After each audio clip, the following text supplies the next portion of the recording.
Hi everyone, Mario here, and I'm so excited to announce that my first setting powder is finally here.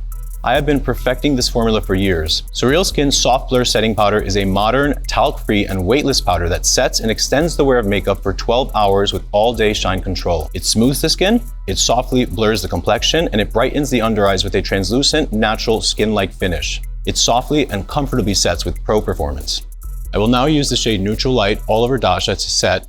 I love that this formula is so universal and that it works for everyday natural makeup and for full glam. I'm using the F3 brush now all over Dasha's face to give a softer, diffused effect.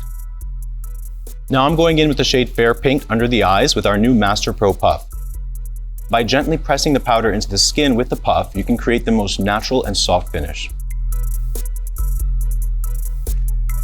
On Dom now, I'm using the shade Neutral Medium Deep all over to set and softly blur the skin. Under her eyes now, I'm going in with the shade Warm Honey. Honeytone shades have always been fundamental in my kit, and I wanted to create a subtle but natural looking honey that really brightens and stays true to the color throughout wear. Launching this powder is a full circle moment for me, and I'm just so grateful to be able to share it with you all.